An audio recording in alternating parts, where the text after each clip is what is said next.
Hello everyone, this is Komal and today we are going to discuss geography topic for class 7th, chapter number 5, industries. In this chapter we will discuss about the industries, what are the differentiate between the large scale and the small scale industries and cottage industries.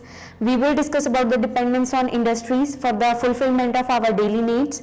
We are also identifying agro-based industries and their raw materials. We will discuss about the factors which are responsible for the localization of industries and further some important industrial centers of the world. So I will start this topic with the industrial sectors. Industrial sectors come under the category of secondary activities. As a primary activity, we are considering the agriculture. So industrial sectors all over the world, it comes under the second category, the secondary activities. Secondary activities which are having the processing of resources. The resources we are obtaining from the agriculture sector, we are giving processing on those resources, and afterward secondary activities are taking place. So industry basically it refers to an economic activity that is concerned with the production of good. Industry refers to the production of good. Through that production we are getting the finished product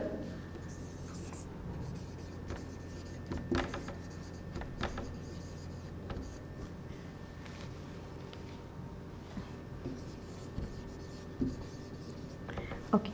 Now the extraction of minerals, provision of services, all are concerned with the industrial sector. For example, the iron and steel industry, that is concerned with the production of iron goods, and the coal mining industry which is involved in the extraction of coal and tourism. It is the best example of service industry. Then further the classification, if we will discuss, the classification of industry is happening on the three bases. First one on the basis of raw material, second on the basis of size, and the third one on the basis of ownership.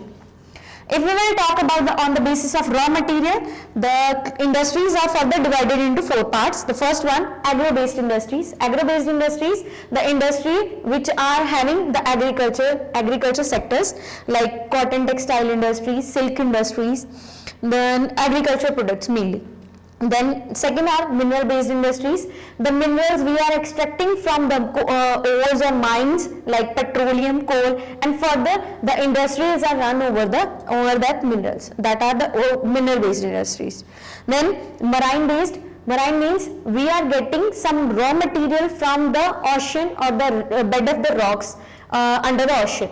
Those type of industries are having raw material from the marine area, so marine based industries. Then fourth one is forest based industries. We are obtaining raw material from the forest products, that is the forest based industry. Now on the basis of size, first one on the basis of raw material. Now the second type is on the basis of size. On the basis of size, industries are classified into two parts. First one, small scale industry, second one, large scale industry, and one more type is there, that is the cottage industry. Cottage industry which are located in the rural sectors or the countryside, far away from the places which are not linked to the or which are very weak linked to the city area, and they are having cottage industries.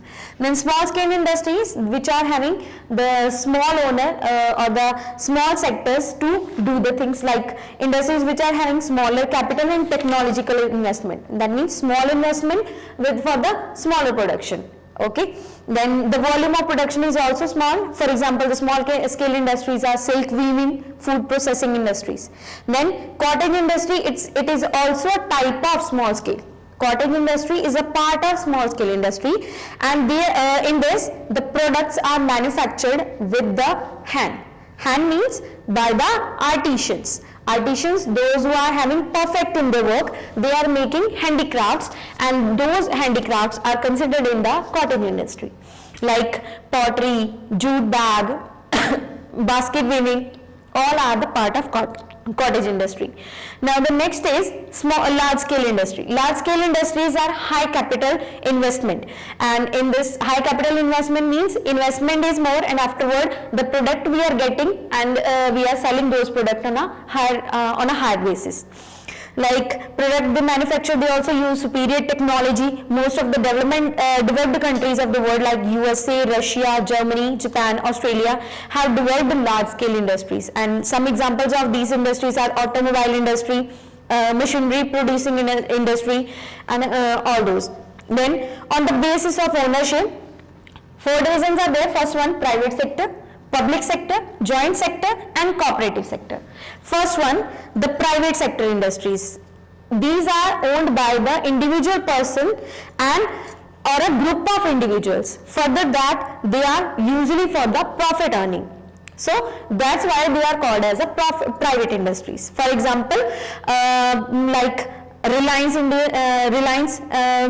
Industries Limited, RIL, and Bharti Telecom, that is Airtel. Then the public sector industries are those industries which are owned and operated by the government of the country.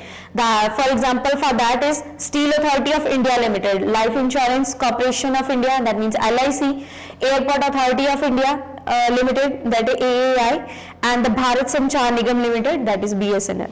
Then further, the joint sector industries. Third type, joint sector, when there is a collaboration of 2 partners or 3 partners. At that time, they are running with the cooperation of state and private enterprises. That means they are the government and private sector both are combined in this joint sector. Like Maruti Udyog Limited, this is example, successful example for the joint sector industry. Then cooperative sector, the 4th type. Cooperative sector, in this which are owned and operated by the producers or suppliers of raw material, workers, or both of them for the mutual benefit. For the mutual benefit, they are running these type of industries. So cooperative, for example, Anand Milk Union Limited, Sudha Dairy, Indian Farmers Fertilizers Cooperative Limited, IFFCO, then Oil India Limited. These are the examples of cooperative sectors. Then factors which are related to the establishment of an industry. What are the basic factors for that? I will show you. The first factor is the raw material, then the power, then land, further is transport, then communication, labor, capital, market, and the last one is water. These are the main factors which are responsible to run or establish an industry. Raw material. Firstly, whenever you will establish an industry, you need raw material. Raw material, how you will obtain? From the agriculture sector, from the animal sector, or there are number of various things, the ways through that you can get the raw material for your industry to making the manufactured finished product. Then power. Power means electricity supply. You have to run machines over there, so you need power to operate those machinery. Then land. You need the big land surface area on which you will establish one industry. Then for the transport, the good transport condition will give you more chance to connect with the cities or the bigger cities or the metropolitan cities, so that you can establish your industrial sector on a higher basis.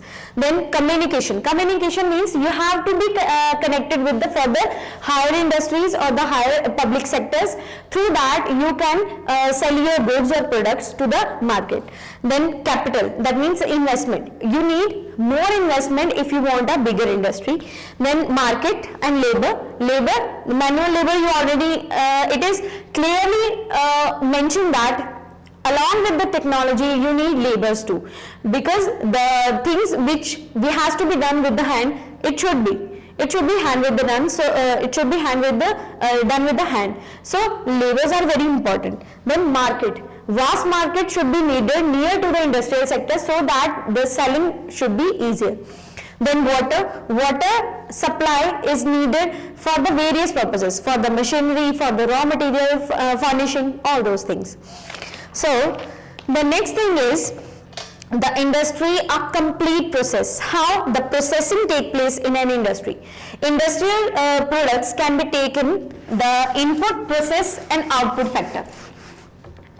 The input, in between there will be a processing, and the final thing is the output. Output is a thing which we are getting after extracting the raw material or in the finished product. It is known as the finished product. Processing are the things or the methods we are imposing on the raw material to make the thing in a better way or a good in a finished way. Input is the starting process of the raw material which we are getting from the agriculture sector or animal sector. So, the next is, they have given one classification of the distribution of major industry on page number 61, the classification of worldwide industries which are established in the countries or industries which are located in India. Examples they have given. Then, the next is the iron and steel industry. It is known as the backbone of modern Indian economy. Why it is known? Because due to the iron and steel industry, the further industries are established in India after the main struggle of Indian independence. And in the iron and steel industry, we are making the manufacture the products of iron and steel. And in this, they are making the iron and steel through the smelting process in which the metals are extracted from their ores by heating. By heating process, they are obtaining metals from their ore area. Now, the steel is often called the backbone of modern industry. I already told you. So, steel and iron industries are very important in Indian economy. The next example they have given for the textile industry. After iron and steel, the second important industry for India is the textile industry. That means the cotton based industries or silk based industries. Through that we are creating the textile, creating clothes, making clothes.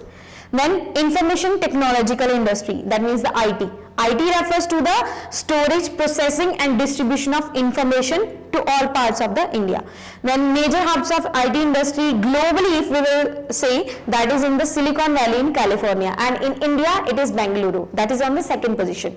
Both these places have favorable conditions which have encouraged growth in the IT sector, and main sectors for the IT industry to develop rapidly in these regions have been resource availability. Why these industries are established over here? Due to the resource availability, low cost, infrastructure, mild temperature, that is throughout the year.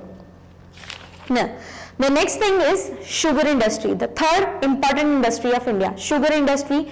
Sugar industry is perishable plant product. Sugarcane we are getting from the farm area, and afterward we are making the byproducts of sugarcane, sugar, khand sadi, gur, jaggery, like that. So sugarcane is very important. Sugarcane, in sugarcane plant, one problem is there. After 48 hours, it will extract its juice. So that's why within 48 hours, it is need to be transport sugarcane from the farm area to the industrial area.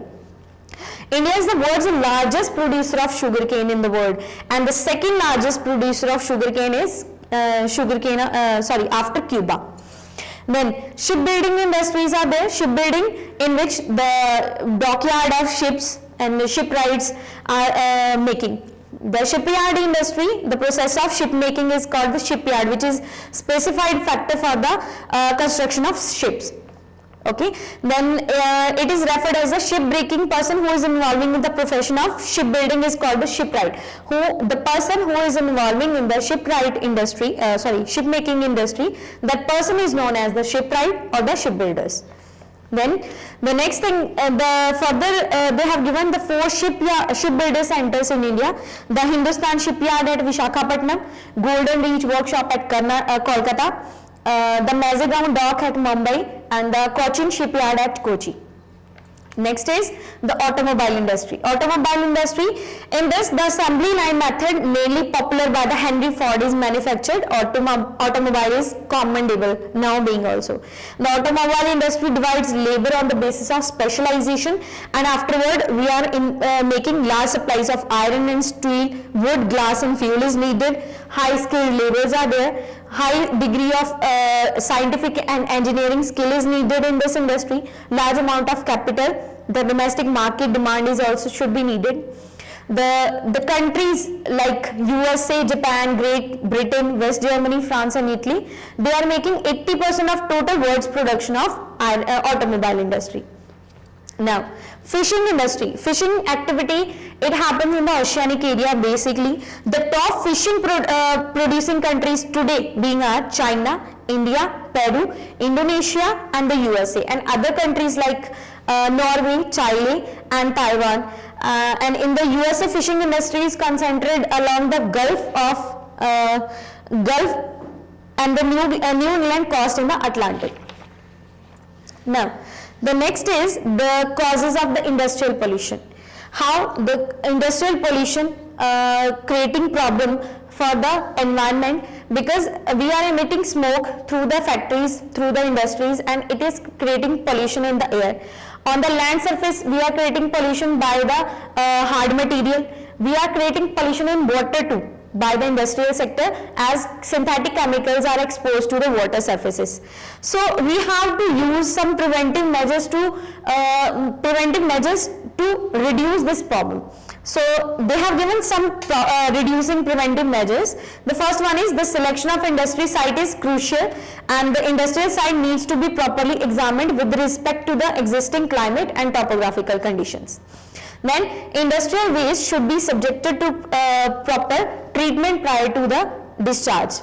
Then the government should take strict action against the industries which discharge a large amount of pollutants in the environment. Research should be regularly carried out for the industrial site to identify and alleviate the potential and harmful impact of the industrial on the ecosystem. And the last thing is the Environment Protection Act should be strictly followed. So all these things you have to keep in your mind, and if you will get any problem, you can ask me through the comment section. I will give you one homework for this chapter. You have to solve back exercise of this chapter, which is given on page number 70, 71 and 73. One word answers are also there. You have to solve this exercise, and if you will get any problem, you can ask me through comment. And keywords also you should write on your notebooks. Thank you. Have a nice day.